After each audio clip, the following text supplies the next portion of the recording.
Hey guys, Steve here. I hope everyone is doing great. Alright. So, this video is quite important. I thought I should record a video for a video of my mentor who's actually doing what I really want to do, okay? Doing what I'm doing, and he's doing it like, big time. He has already successfully created the platform and he's selling his platform to the whole world. And the good thing about his platform is that it's also a tutorial stuff and all that, but of course mine is much better. Him is just having videos and nothing, no slides, no PDFs, no tutorials, no manuals. He only just has videos, okay? And his platform is quite expensive, okay? If you want to check it out, you can just go Google reliable education and then see how much he's selling the course for. It's quite expensive, but I just think that I can, we are much better than these guys. It's too expensive to just buy this kind of advice and videos. So anyway, this video I'm recording right now is for the Seller Central issues. Okay, people are having so many issues with Seller Central, so let us record this. Let us watch this so you can really understand what's going on and what you can do in case you get suspended, you get blocked, and all those kind of things. Okay, so this is a very important video, and I just thought, in his academy, I think there are two to three videos that I really like, and this is one of them. Everything else doesn't just really, it's not really worth it, and not really worthy to watch, and your time and all that. I mean, it's just I like what I'm doing personally. Trust me. So let's watch this, and I'm just gonna play here and then put myself on mute as you guys enjoy. So I want you to learn one thing. Learn the advice is giving when you're suspended. Learn to see what you can do. Understand the way that you can unsuspend yourself, and also see how you can get their contacts. So there's a person here, Ed Rosenberg, who really focuses on helping people get unsuspended. Okay, so here we go.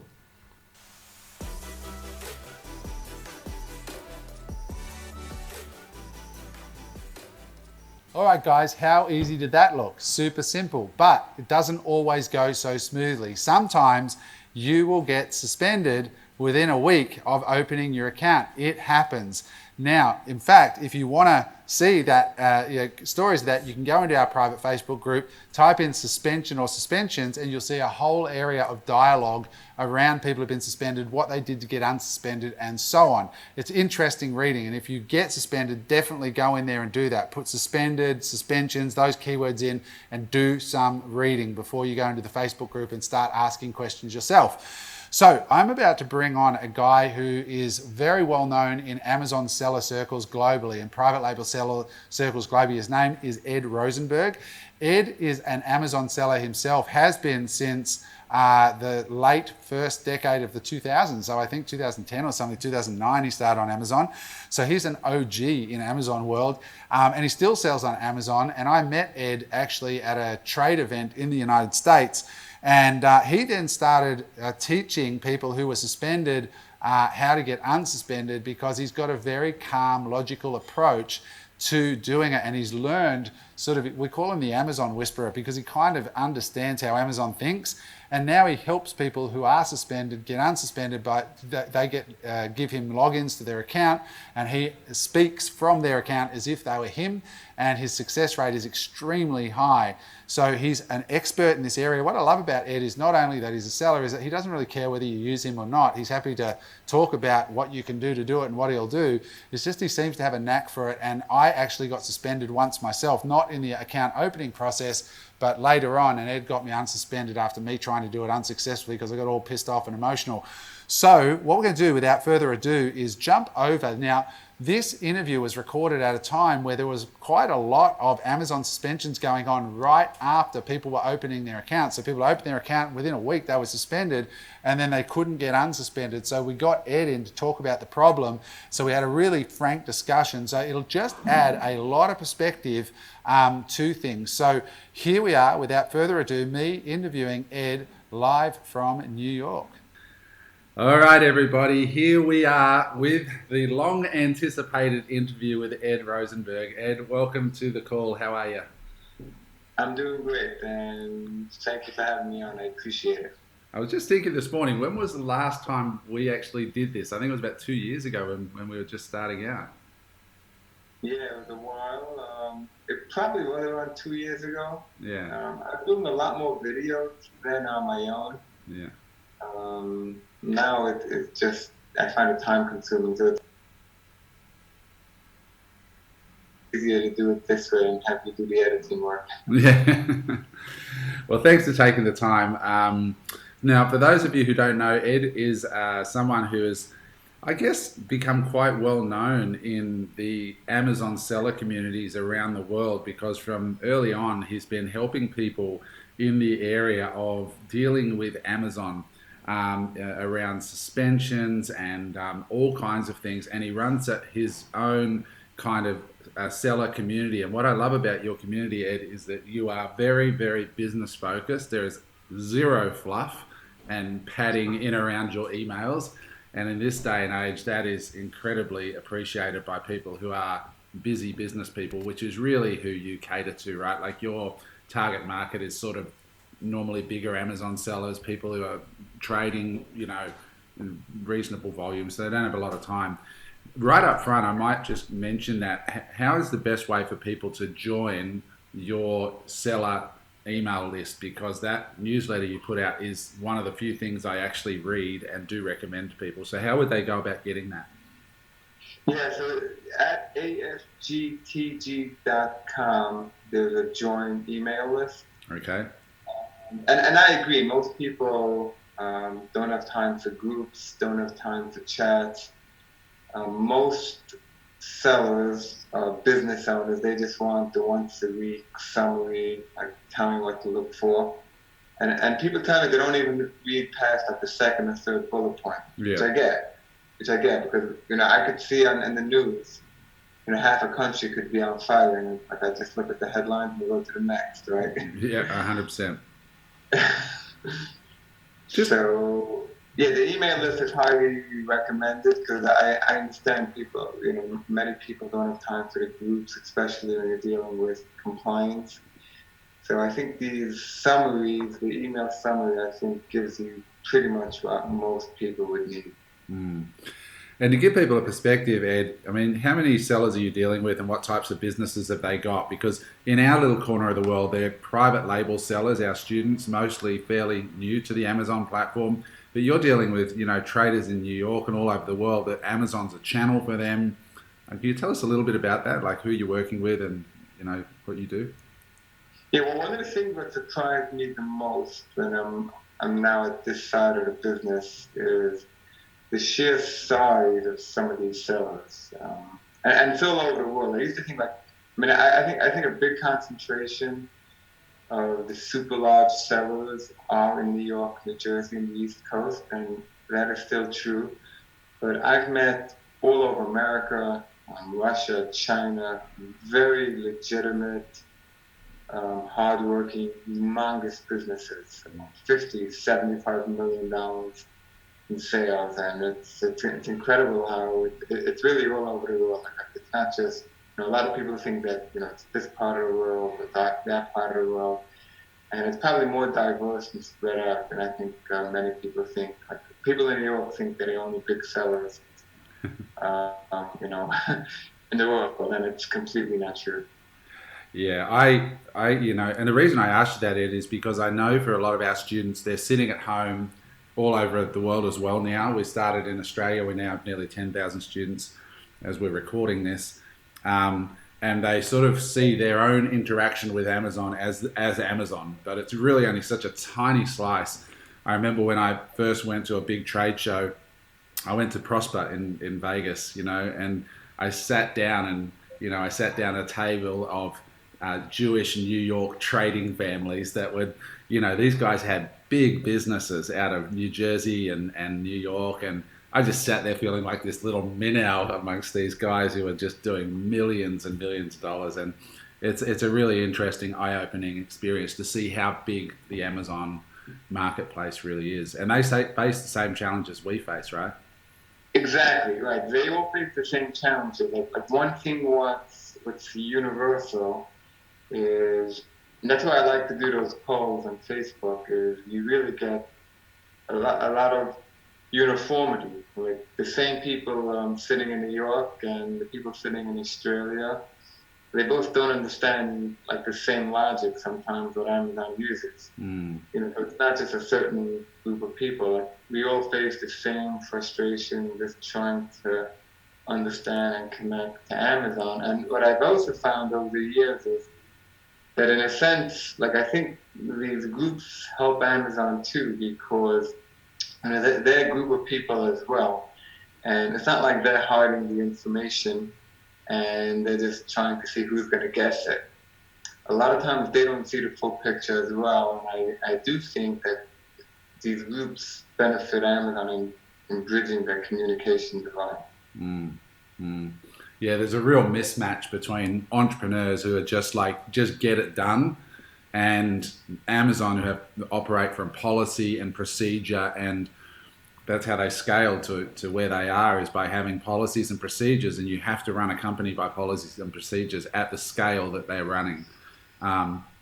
So let's jump into it, Ed, because I've got people who have been waiting for this interview who are mums and dads and small business people that are excited about the Amazon dream. They have spent sometimes months developing a product. We really teach our students to build a differentiated product at a great price and all of that stuff. So they invest all this time and money into doing that.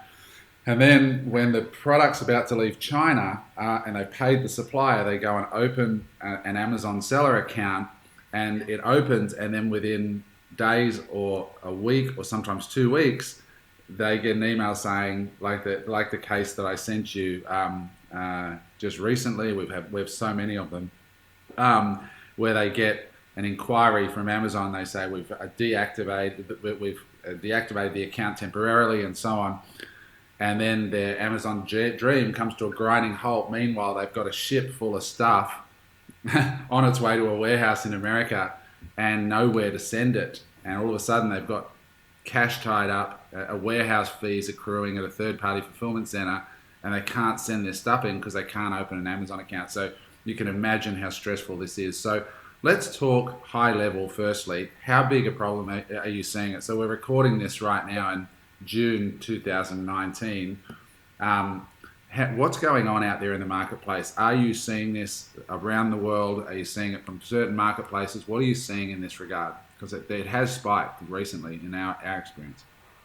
Yeah, it definitely seems like that spike. Now, first of all, what I would do if I'm a new seller, especially overseas and sending them to FBA, what I would do is, as you're developing your product and setting up your accounting, and that takes time, I would already open up an account at that point, because it could take you a month or two until you get all the paperwork and until you get documentation and until they reply to an email. So instead of wasting that time and assuming you're just going to be able to open up an account, what I would do is I would spend those few months open an account, and if it goes great, then great. Just sell something. Place an order from a wholesaler just to make 100 sales, even if you're not going to make money, because those first 100 sales sort of gets the system going where your account is rolling, and to get from $0 to $10,000 the first 100 sales. If you can knock that out of the way, maybe even if you're not going to make any profit on it, I think just to make sure the bicycle is going. So I think that's step number one, because there isn't one piece of information which I or anybody can tell you, which is going to make this problem go away, that the account's going to open smooth. But almost every account like this, and again, sometimes it requires escalation and frustration and maybe even letters to Amazon, and sometimes you can even go all the way to arbitration, which is not such a complicated process. But if you're on the right and you're not doing anything wrong, which none of your students which you've sent me are doing anything like serious fraud. Maybe they've had a launch program which they shouldn't have, but they didn't know. And none of your students or most people who are spending time opening up a private label account are not doing serious fraud. So eventually, if you want it bad enough, you'll get the account open.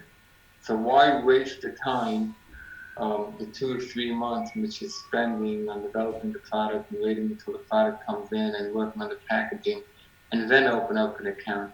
You might as well open up an account concurrently at least, and chew up those 2 months while you're not burning cash, and this way get that out of the way. And if it goes smooth, great. So you'll waste $40 a month, but at least your account will be open.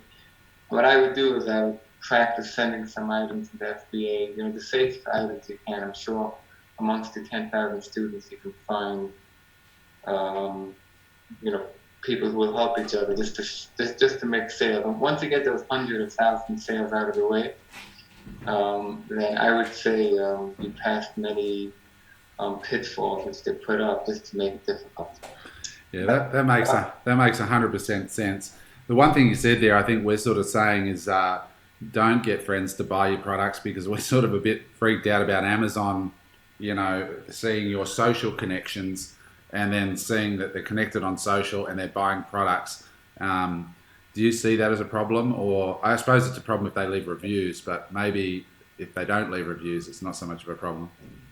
Okay, so what they're after, and let me just back up a little bit, because Amazon runs their suspension operation based on what they call a risk to Amazon. So they just like when you own a business, you don't want risk. Same thing. You want to manage risk, or you want to lower risk. You want to be as safe as you can. So they run their suspension operation based on risk to Amazon. So for example, if a new seller would sign up to Amazon and he'll start listing, 10,000 iPads. So it doesn't mean he's doing anything wrong. There's no proof. They're going to chuck him in a second because it's too risky, because iPads is a name brand and you're listing so many. So right away they're going to say, whoa. So it's not necessarily like, you're right, I'm wrong, you're right. You want to minimize risk. Now, what's happening, especially for your sellers, when you're overseas, and it's from Amazon.com. So if you're in Australia, you're overseas. You're already a little bit more of a risk than if, let's say, I'm in New York, or if I'm in Florida, because they can Google the address, they'll find your information, you'll have the EIN, you'll have the IRS docs. So can somebody in Australia open up accounts by the letter of the law? Of course. But you're already a little bit more of a risk than the next guy. So what's happening with your sellers, they're starting out of their house, which is fine. But then they're in Australia, and then the address on Seller Central may not match up to the address on the business license. Sometimes it's different. So all these little things, each thing on its own, isn't necessarily something which will not allow you on Amazon, and you won't find anywhere in the TOS where they'll say that everything on Seller Central has to match. But you have to raise the comfort zone. It has to sort of like pass the snuff zone. And you have to do everything you can to sort of like reverse the fact that you're overseas to Amazon. So there isn't one thing I can tell you which will be that if you do A, B, C, then you'll be allowed to sell on Amazon. But what I could tell you is that you try to make them as comfortable as you can, that that there's no major risk here for them allowing you to sell on Amazon. So I would always make sure the information on Seller Central matches the documentation that you're sending in. If you don't have a utility bill, I would send in like as much documentation as you can that'll show that you're a legitimate person. Because they have no idea. They have no idea who's legitimate or not. And that includes, sometimes it's a letter from the accountant. Sometimes it's they're asking for a utility bill, send send 3 utility bills if you have. So don't just limit it. It's throw as much documentation as you can. Pretend you're like in people's court, and they don't trust you, and you have to prove you are who you are. And by giving them such documentation, that does it. Sometimes if you visited your factory and you got a inspection company to review that documentation, I would add that. I mean, if you don't have that, then I would try something else. But if you're legitimate and all you're trying to do is prove that you're legitimate, by thinking out of the box, there should be ways which you should be able to prove that. So now, getting back to what you're saying about the reviews, you add all that. So even if the guy that lets you open up an account for the skin is, your skin, the first thing you're doing with the first 500 orders is, 90% off, and it's people in Australia, and so now you're not passing the snuff test. So that, I think that's where some of your sellers may be going wrong. There isn't one thing in which they may be doing wrong, but which I could tell you that you shouldn't have done that. But you have to sort of pass the snuff test. So rolling back, I would say definitely open up an account. Give yourself 2 months to open up an account. It could take literally a day, and you may need these 2 months, but very unlikely. And you may even need somebody's help, but very unlikely that if you're legit or semi-legit, that after 2 months of emailing and escalating and getting these docs, that you're going to still be suspended. And I would also recommend try to get the first 500 orders, clean and green before you do any launches.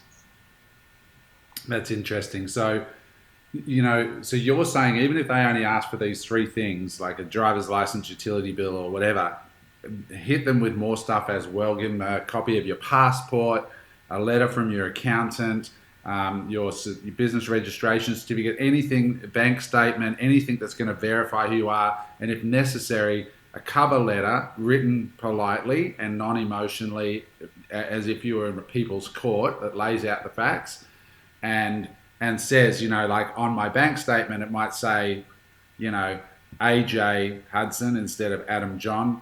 You need to explain those things just clearly. This is why they are. You're basically just trying to prove your legitimacy. I find when sometimes I see things from students that they've lodged to Amazon, they're very emotional and very upset and not professional and calm and talking, like even with suspension letters, I've seen the way you write them, and they're very factual and policy based, and this is what we're going to do. We've reviewed our internal policies and we've trained the team, and you speak sort of in a different language to what a small business person who's not got that experience, and I think that's the power of what you do. Would that be the case though? Lodge more, and if possible, and if necessary, a supporting letter just to sort of explain the different things? Right, so years ago, like 4 or 5 years ago, these emotional begging type of things worked. But today, they're dealing with $50 million accounts, which they sometimes don't let back, even with my help. So saying that, you put your life savings in, which is $5,000, not to minimize it, but it's not going to even strike a chord with them. But I would say the key thing, what I would say tonight or in the morning to you, is that it's not necessarily a right versus wrong issue. It's minimizing risk. So for example, and making them feel comfortable that you're a safe bet. A lot of times people have the related accounts, and they would have they would say it wasn't me, it was my brother, but they're operating from the same address, the same items. So for the machine of Amazon, the risk is the same. It doesn't seem fair, and it seems almost like you're discriminating against me, but they look at it as the risk to Amazon. And you were saying before about that if something doesn't match up, you should explain it. That's absolutely correct. You should definitely explain it. But when you're a new seller from Australia and trying to sell on Amazon.com, you're not in a great negotiating position. So, especially at the beginning. So if you're trying to open up an account, I would minimize all that drama and try to make that things should match. That if nothing matches, and even if you're explaining everything, yeah, that makes sense for $50 million a year account. Just try to keep it as simple and try to make that everything should match. And if like there's one thing that doesn't, then explain it. But the main thing should show, especially when you're opening up an account, that you're a legitimate business owner. That's it. There's no risk to anything. Okay. So, I think the thing people need to realize is that last year on average, there was about 3,300 account applications a day going into Amazon, 3,300 a day. So it's a big machine. Are you seeing that it's still human beings that are dealing with this, or do you think AI is scanning stuff first? Do you think do you know anything there, or is there any? I do think that there is some artificial intelligence early on. I think these bigger accounts definitely, they don't just turn down a $50 million a year account based on a bot. That's a myth. But these early accounts, it has been getting, I don't know if it's part of a business decision, but it has been getting harder to open up an account. If you have an old account which you opened up a few years ago, let's say you got suspended because of non-payment, I would recommend trying to get that one open as opposed to opening up a new one from scratch. But I would say it has been getting harder. But if you're determined, and especially if you show your private label and you're giving value to Amazon, then you could do it. It's just if they want it bad enough. But I would say the average length to open up a new account would probably take more. Yeah. So any other tips just for people in Australia or outside of the US, the UK, because we don't really target the US at the moment with our marketing. Most of our students are overseas. Is there anything else that you can think of in the early stages, apart from starting early, providing everything as clearly and simply as possible, and in the event of an inquiry, to go back with tons of information to validate you, obviously including what they've asked for, and if possible, several versions. If they ask for a utility bill, send your gas bill, your water bill, send as many of them as you can that show your name and address all matching. Any other tips at all or around that? Yeah. So I would also say it should be, the documents should be as attachments, right? They shouldn't be put into the Word document, which I used to do and some people used to do, but it turns out it seems like Amazon can read it better if you send each document as an attachment. And what you send in, I would also include, because even though it may be obvious to you that you're private label, I would also include your trademark if you have that, but even if it's pending, to say that it's pending.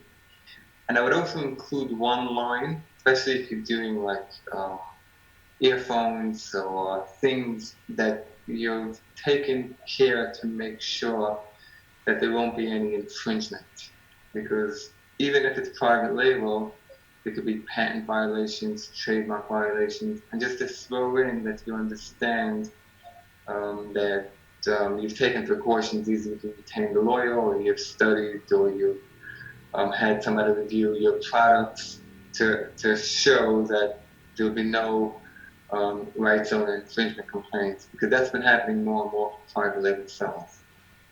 Yeah, that's interesting. I think that's a big area of risk for Amazon, is that they're just launching that Project Zero now for counterfeits, and that's a big area of reputational risk for them. And I think, again, that goes back to our opening point, is that many people sitting at home who are just starting out as private label sellers don't realize the enormity of the business, and that there are people lodging accounts that are selling counterfeit goods or goods they bought that they don't have the right to sell and are trying to dump them through Amazon. And so for those of you watching at home, having that context that you're hearing here is really important. To don't assume that Amazon knows who you are, what your intentions are. In fact, assume they assume the worst, probably. And that's not Yeah, I'll tell you with the right zone, it's also a little bit like what I was saying before, because they run the operation on someone's risk to Amazon. So what happens is if you're a private label seller and, day one, you get two rights owner complaints, even though you could be 100% right, they're like, just get out of there. Yeah, yeah. So it's frustrating, and it's almost counterintuitive, because we all know you're innocent until proven guilty. But from Amazon's position, they just can't deal with you. They'll even tell you can take them to court, and maybe there are people doing that. If someone's filing a false infringement, you can possibly sue them for loss of business. But most of these sellers are not going to go there, and I'm more concerned about Amazon. And by Amazon, you want to be quiet, tiptoe your way through millions of dollars. You don't want to make a lot of noise, because the more noise you make, it's just like not worth it for them. So what is the process? So just sticking, there's really two areas here that I want to talk about. One is just new accounts that get flagged right away, and the second is what happens when you get suspended for, like using coupons or doing something that is in the day-to-day. So the advice is just sticking on that initial application, follow the steps that Amazon have in their online application to sell. Expect that you may get an inquiry. If you do get an inquiry, go back with a really thorough information pack that you may even want to prepare for, just as an exercise. That could include, your business license, your bank statements, your any dealings with suppliers, a copy of your trademark if you have one, any commentary about you being aware of rights infringement and having done research to ensure that you will not be infringing on anyone's rights, and utility bills, anything possible that you can send back, send them as individual documents that are unaltered, and if necessary with a polite, calm, logical covering letter that explains who you are, why you've come to Amazon, what your intentions are, the research you've done around those things, to make them be able to read that letter and go, wow, this guy is really not a risk to us, that he's really thoughtful, well researched, and understands the risks that we're facing. Yeah, that's exactly right, and not just like why would I'm giving you what you want, why wouldn't you take me on? Because if it's just the utility bill and it's just, which is what they say, then you almost like have to prove you're legit instead of them proving that you're not legit. Especially, you probably have a little bit X against you. Again, when they assess risk when you're overseas.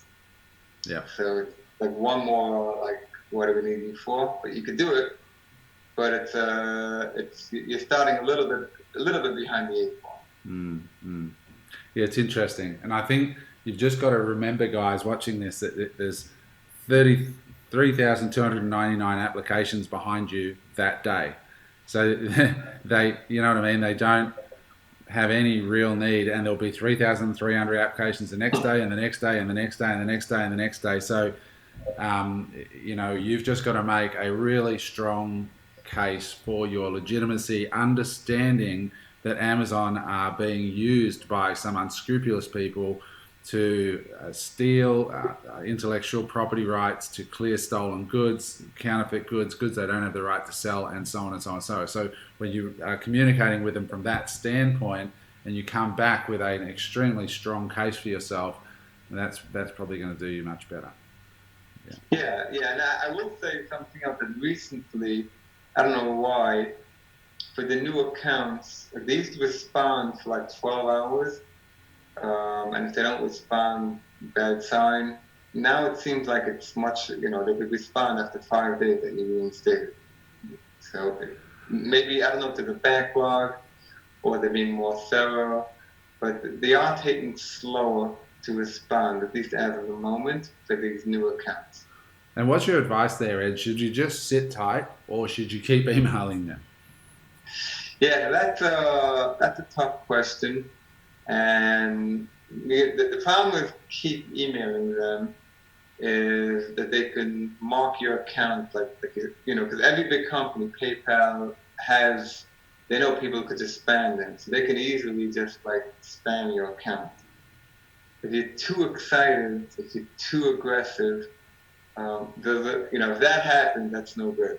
That also shows you're like a bad actor too. You know, if you're just emailing and yelling, that you're almost like arguing against you if you're just aggressively at that point emailing Amazon. But I would say between 48 and 72 hours, if there's no response, I would say it's safe to email again. And I would email everything again instead of just saying we're waiting for a response. I would email, like almost like send the same email again and just say, you know, nobody responded or unsure if you received it, and resend that same email again. Yeah, and I think that's the approach, right? They're still human beings. You don't want to be saying, why aren't you responding? Don't you understand my situation? I've got inventory on the water and all of that stuff. And if they are reading it, you may as well have all the information there, right there in that email for them to review instead of having to go and find that email somewhere in their system.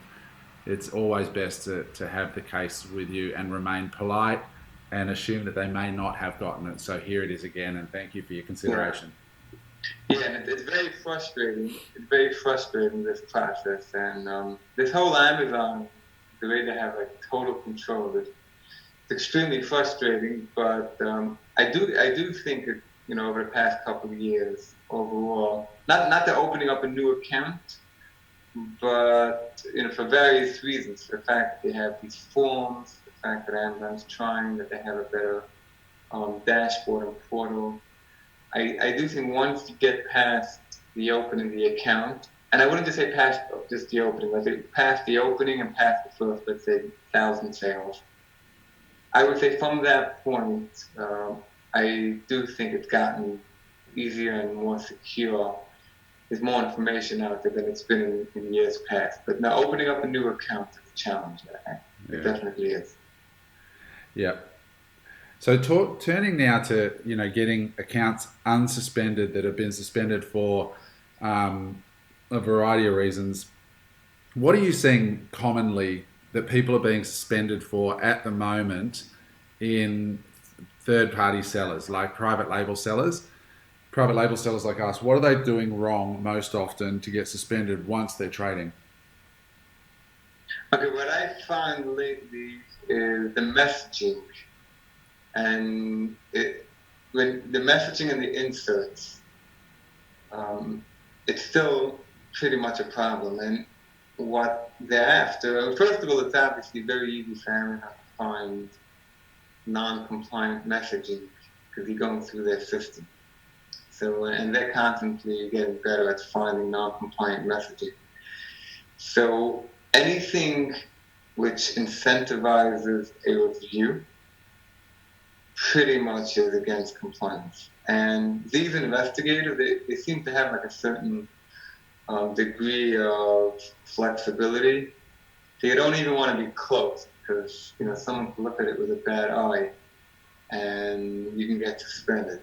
What I would stay away from the most is, this is the most common mistake which I think people are making. It's in the inserts and in the messaging. And they pretty much have the same rules. If you put in the insert that if you're happy, leave a good review. Steering. Yeah, so if you steer at them, or they call it, or contact us if you're not happy. They make a big deal about it. And if you point them in that direction, then they're going to fry you and they're going to catch you. And with the inserts, they're going to catch you too, because what happens is competitors sometimes, they'll order from you and they just have to find something you do wrong, and then they just email the account manager and they say, hey, check out the insert in this guy's cell. So even if they don't have a process to open up inserts, someone's going to snitch on you, and you have to be careful about it. So on those inserts, you know, you're saying, so it's mostly steering that they're looking for. What about other things? Is there anything else that people are putting in communications or inserts that are going to get them flagged or tagged or whatever? Right. So they have like I said, they have a certain amount of flexibility, um, and this has to do generally in Amazon. The the way Jeff Bezos made Amazon, like any investigator, any person working for Amazon can think on his own. So if they feel that something may not be in the spirit of the law, they could warn you or suspend you for that. It's hard to give. If you came up with this clever way, which you feel is not technically against TOS, it may be, and they may get you in trouble. For example, if you have leave us a feedback and you put like a 5-star icon there, they could suspend you for that. Yeah. And you're not going to find anywhere in the TOS where it says that you didn't ask for a 5-star review. So you could be thinking you're clever, and they can suspend you for that. And the same thing, people have these like websites where they say sign up for a warranty, and then once you sign up, they say, hey, please leave us a good review, we'll give you $10. And they're not stupid. I mean, they could do the same thing. They could sign up and they could see it. So, what about just the act of getting them to sign up? Let's say you weren't, going to go and ask for a 5-star review, go and get a warranty, or go to our website for instructions on how to use the product. And you're not doing it, but obviously you want them to your website, and then they might sign up for your newsletter, and you build a list of your customers. How strong have you seen any problems there? No, so I haven't seen that. I haven't seen any enforcement to that at all. And another thing which people are always worried about is they say, please contact us, and they put the email address. Yeah. So people are always worried about it. I myself have never seen any enforcement. I've seen quite a lot of these. I myself, can Amazon decide in 6 months that people are circumventing and they're making sales this way? Yes. So it's always hard to, to say. If you want to put the email, from what I would feel safer saying is saying, please contact us if you're not happy, and then maybe put your email like on the header. Yeah. Or include a business card. This way it's like 2 steps away. Saying if you contact us, please email us. I myself have never seen any enforcement of that. Because I've had chats with even people at Amazon and said, what about people who have on their inserts their website, or on their box they have their website? Is that seen as circumventing? And some Amazon employees have said, yes, it is, But I'm like, well, what about Braun shavers? They've got like, Braun is obviously on their packaging, and inside, go and register for your warranty. That's normal business. It has been for years. It's a really tough area, I would imagine, for Amazon to say you can't have any means or you can't put your website on your box or on your insert or anything. That just seems really. Yeah, I've had on my box probably like 15 years, and I've never even had a warning for it. Yeah. So I would be surprised if having a website on your box, every single company in the world has that. And right. They don't necessarily have they check your account for private label, and they check your account for that you're a reseller. So the average, when they're looking at this, it'll be almost impossible to say, well, Sony can have and you can't have. Yeah. They don't enforce. They're crazy. They're not that crazy. Yeah. I think that's another thing, just for those of you watching, Ed's a seller as well. So he knows and has been, as you just heard, for many years. And for those who don't know, again, I'll mention this. I hired Ed when I was suspended. I was in Singapore at the time, and I had about 200,000 US in my account with Amazon. I had maybe another 200,000 of inventory sitting at Amazon warehouses, and they suspended me. And I had 3 containers sitting at the port with nowhere to send them because my account had been shut down. So you can imagine the stress, and I was getting charged $6,000 a day in port fees when I got suspended. So, well, it's horrible. Yeah. And they don't even get this money. It's like, if Amazon would get the $6,000, I would understand. So it bothers me a lot also. You have all these losses, and like Amazon doesn't even like benefit. I couldn't even get into my account. And all I had was the seller email. I had no phone number to call. I had 200 grams worth of inventory and $200,000 worth of cash, and I had nobody I could even call to talk to about inventory, which I owned. So you can imagine the frustration, and it was Ed that actually got me through that suspension and got me out of it. So and fairly quickly, which was good. But so yeah, if you do need help, account manager, by the way, do you have an account manager? no. Okay. Yeah. So it's interesting anyway. So all right, so people get suspended. What else are you seeing? So they're being suspended for steering via inserts or their email communications. What else are they being suspended for? Right, so that's reviews, and then they're always going after the inauthentic and the users new. That's something which is always going on, and Inauthentic products, you mean?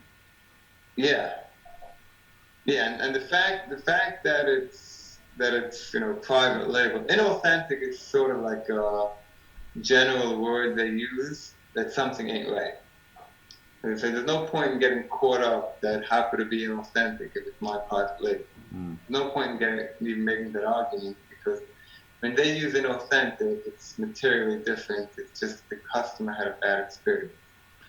You have to address the manual, the box, the packaging, the shipping, the description, whatever you think it is. But just sitting there arguing, saying that it's my trademark, that doesn't help you in such a case. Yeah. Well, what about coupons? Are you seeing stuff going on in the coupon space and people doing it wrong there?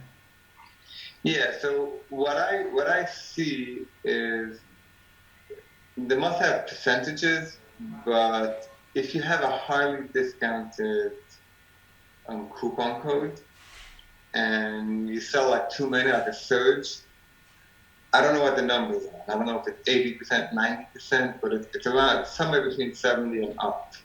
I think Viral Launch, they stopped doing that. I think they do less than 70% now. But I would say around 75% and up. And if you do like quite a few, however that is, like all of a sudden you get a bunch of orders, then they look at it like you're manipulating the sales rank. And they want things to go artificial. I haven't seen anyone suspended for like 50-55%. I guess you could lower the price. Don't lower it like to $1 just to give it away. So you have to like use a little common sense, because these numbers are not necessarily published, but ultimately they don't want you to be too involved in the marketing outside of what Amazon gives you. PPC, or you can have a coupon for 20%.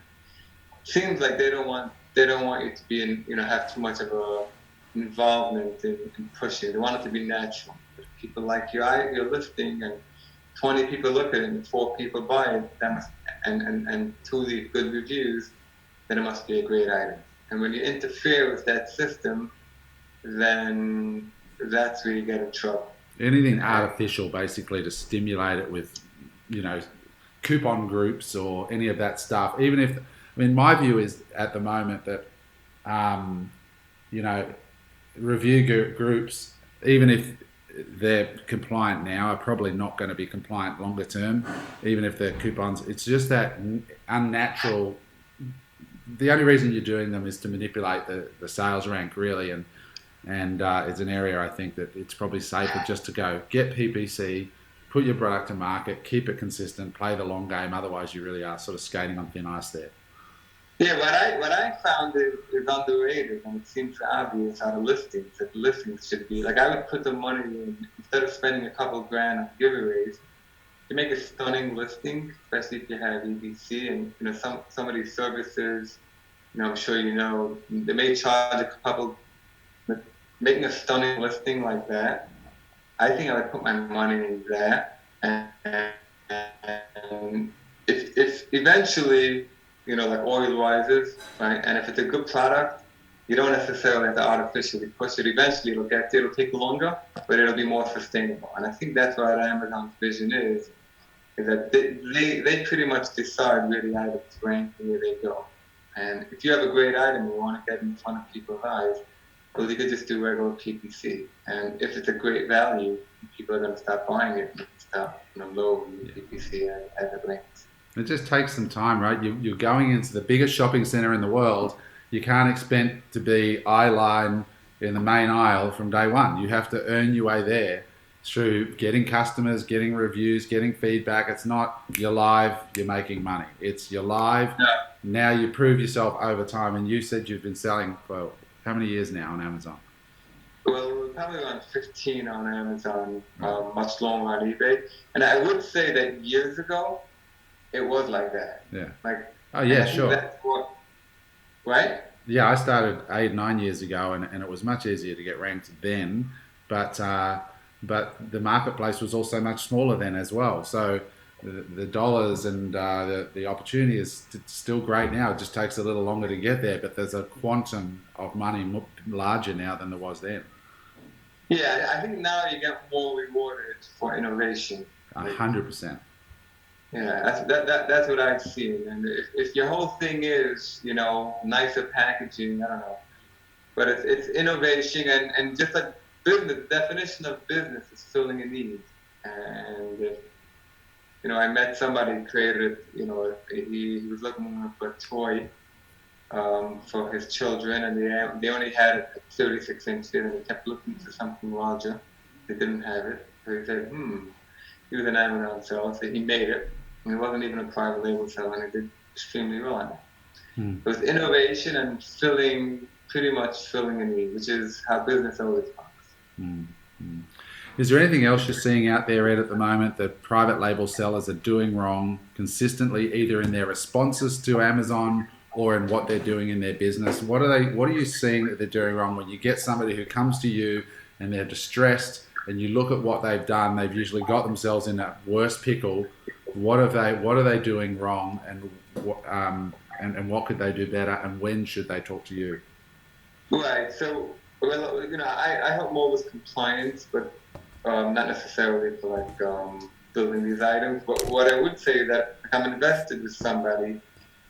We take these private label items, and we do everything right. Stunning listing, and we research it, and whatever has to be done.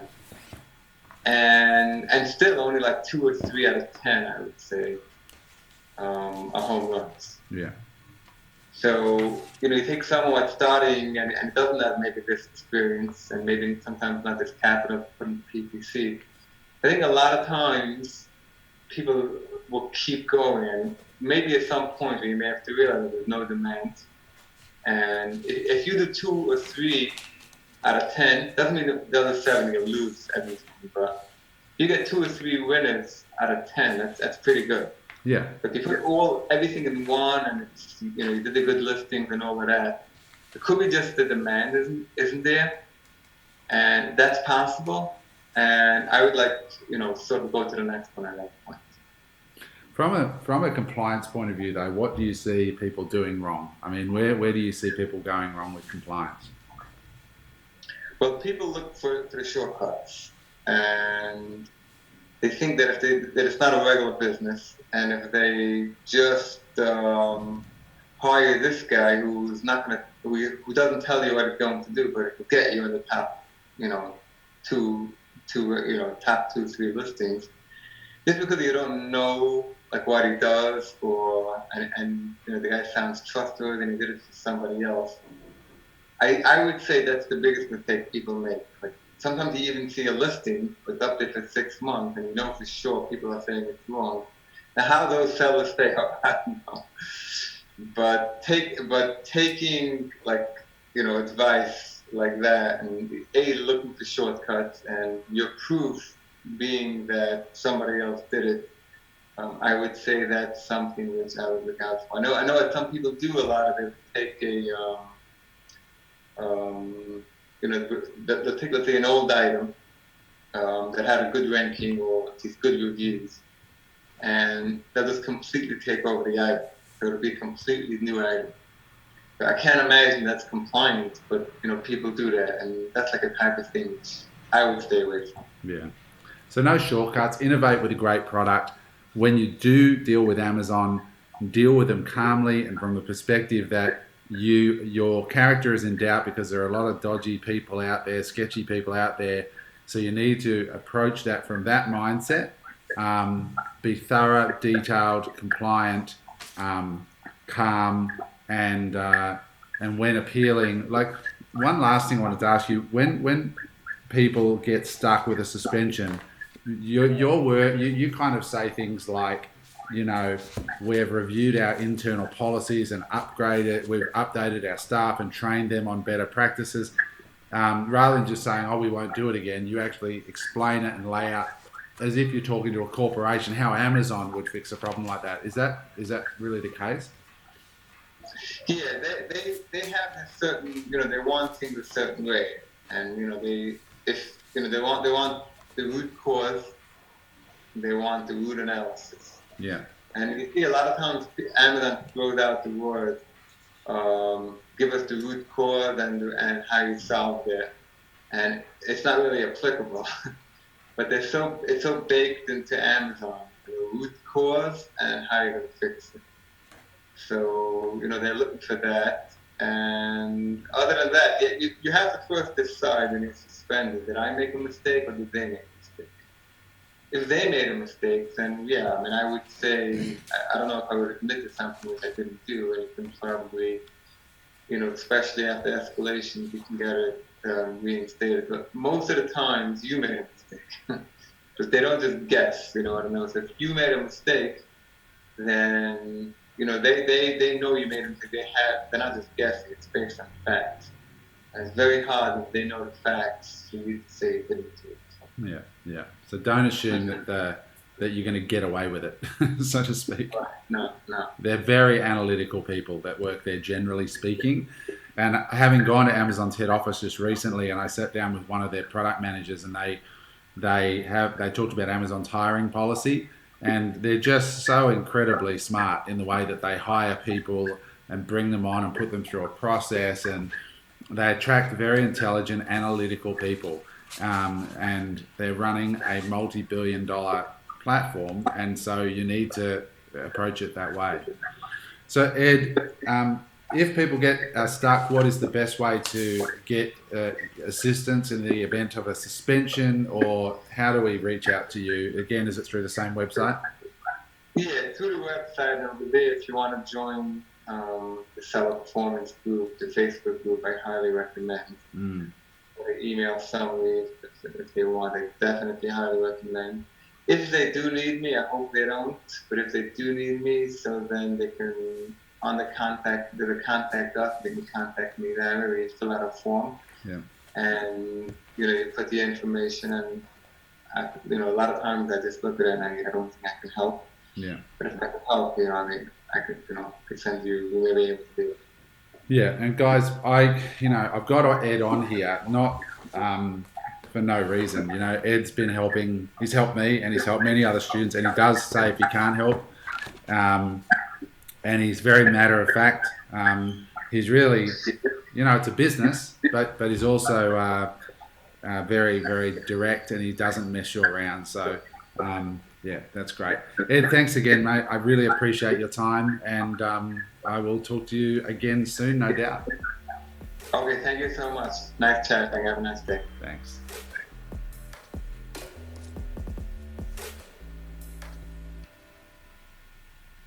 All right. Awesome. That was informative, right? I think that was informative. So I hope you just took notes, and then that will help shed light with to those who are stuck with Seller Central. So yeah, I hope you got the email address, you got the Facebook groups and all that, and this should really, I think this should help you. So thank you so much. Let's keep on moving forward.